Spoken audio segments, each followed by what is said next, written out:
মধ্যপ্রাচ্যের তপ্ত মরুভূমিতে এমন এক মারণাস্ত্র মোতায়েন করেছে ইরান, যা এক নিমেষেই মুছে দিতে পারে আমেরিকা ও ইসরায়েলের অহংকার। গোয়েন্দা স্যাটেলাইটের লেন্সে ধরা পড়া কিছু অস্পষ্ট ছবি আর রাশিয়ার কার্গো বিমানের রহস্যময় অবতরণ, সব মিলিয়ে আমেরিকা ও ইসরায়েলের এখন প্রধান ভয়ের কারণ ইরানের হাতে থাকা রাশিয়ার এই অস্ত্র। কেন রাশিয়া এই মুহূর্তে ইরানকে এই মারণাস্ত্র প্রকাশ্যে আনতে নিষেধ করেছিল, আর ইরান কেনই বা আমেরিকার একটিমাত্র ভুলের অপেক্ষায় প্রহর গুনছে?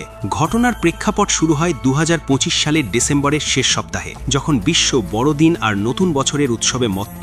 ঠিক তখনই তেহরানের মেহরাবাদ এবং ইমাম খোমেনি আন্তর্জাতিক বিমানবন্দরে অবতরণ করতে শুরু করে রাশিয়ার বিশালাকার সামরিক কার্গো বিমান ইলিউশিন IL-76TD। একের পর এক বিমান আসছে, মালামাল খালাস হচ্ছে অত্যন্ত গোপনীয়তায়, আর কয়েক ঘন্টার মধ্যেই আবার উড়াল দিচ্ছে মস্কোর দিকে। ইরানি কর্তৃপক্ষ এই কার্গো নিয়ে পুরোপুরি নীরবতা পালন করলেও পশ্চিমা গোয়েন্দা সংস্থাগুলোর কপালে তখন চিন্তার ভাঁজ। বিশেষজ্ঞরা দাবি করছেন এই বিমানগুলোতে কোনো সাধারণ রসদ ছিল না, এতে ছিল রাশিয়ার সবচেয়ে শক্তিশালী এবং বিধ্বংসী আন্তঃমহাদেশীয় ব্যালিস্টিক ক্ষেপণাস্ত্র RS-28 সারমাট, যাকে পশ্চিমা বিশ্ব চেনে সাতান 2 বা দ্বিতীয় শয়তান নামে। কেন ইরানকে সতর্ক করেছিল রাশিয়া? রাশিয়া শুরু থেকেই চেয়েছিল এই অস্ত্রটি যেন তুরুপের তাস হিসাবে আড়ালেই থাকে। পুতিনের কৌশল ছিল ইরানকে এই অস্ত্র দিয়ে ব্যাকআপ রাখা হবে। মার্কিন প্রশাসন যখন ইরানের ওপর কোনো বড় ধরনের সামরিক পদক্ষেপ নিতে যাবে, ঠিক তখনই এই অস্ত্রের কথা ঘোষণা করে ওয়াশিংটনকে স্তব্ধ করে দেওয়া হবে। কিন্তু বর্তমান পরিস্থিতিতে ইরান আর লুকোচুরিতে বিশ্বাসী নয়। তারা চায় বিশ্ব জানুক ইরানের সীমানায় আঘাত হানার পরিণাম কি হতে পারে। এখন প্রশ্ন হলো, কেন এই সাতান 2 নিয়ে এত আতঙ্ক? কেন একে বলা হচ্ছে বিশ্বের সবচেয়ে বিপজ্জনক মারণাস্ত্র?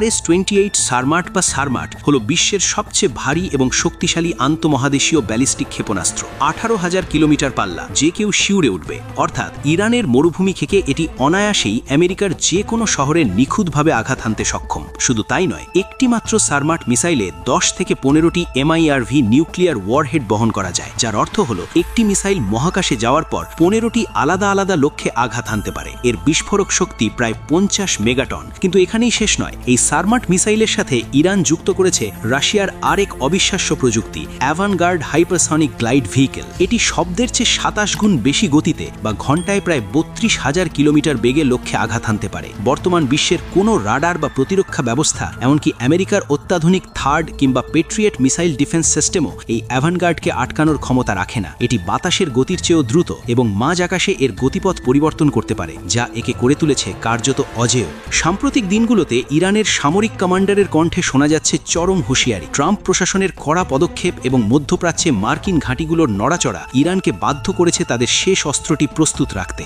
ইরানের সর্বোচ্চ মহলের পরিকল্পনা এখন পরিষ্কার। যদি আমেরিকা বা ইসরায়েল ইরানের মাটিতে একটি মাত্র মিসাইল ছোঁড়ে, তবে ইরান পাল্টা কোনো সাধারণ ড্রোন বা সাধারণ মিসাইল দিয়ে জবাব দেবে না। তারা সরাসরি রাশিয়ার দেওয়া এই কৌশলী দানব ব্যবহার করে কঠোর ও চূড়ান্ত জবাব দেবে। ইরানের মরুভূমির কোনো এক অজ্ঞাত স্থানে এই মিসাইলগুলো এখন উৎক্ষেপণের জন্য তৈরি রাখা হয়েছে। ইরান বারবার বিশ্বকে সতর্ক করে বলছে তাদের ব্যালিস্টিক ক্ষেপণাস্ত্র আর ড্রোন প্রযুক্তি তো আছেই, কিন্তু পর্দার আড়ালে যা আছে তা দেখার সুযোগ তারা কাউকে দিতে চায় না। ট্রাম্প প্রশাসনের গোয়েন্দা কর্মকর্তারা কি বুঝতে পারছেন যে ইরান এখন আর কেবল আঞ্চলিক শক্তি নয়, তারা এখন আন্তঃমহাদেশীয় ধ্বংসযজ্ঞ চালানোর সক্ষমতা অর্জন করেছে? রাশিয়ার এই নীরব সমর্থন ইরানকে যে আত্মবিশ্বাস দিয়েছে তা গত কয়েক দশকে দেখা যায়নি। বিশ্লেষকরা বলছেন পুতিন আর ইরানের এই মেলবন্ধন ওয়াশিংটনের জন্য এক দুঃস্বপ্ন।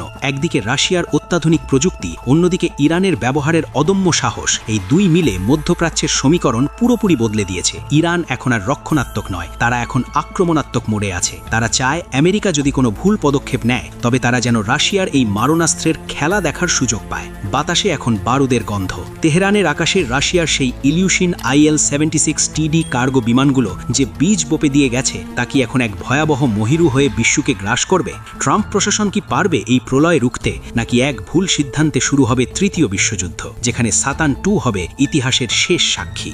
সময় ফুরিয়ে আসছে। ইরানের মরুভূমিতে প্রস্তুত থাকা সেই ক্ষেপণাস্ত্রগুলোর লক্ষ্য এখন সুনির্দিষ্ট। বিশ্ব তাকিয়ে আছে এক অনিশ্চিত ভবিষ্যতের দিকে। পরিস্থিতির ওপর আমাদের তীক্ষ্ণ নজর থাকবে। পরবর্তী আপডেটের জন্য সাথেই থাকুন।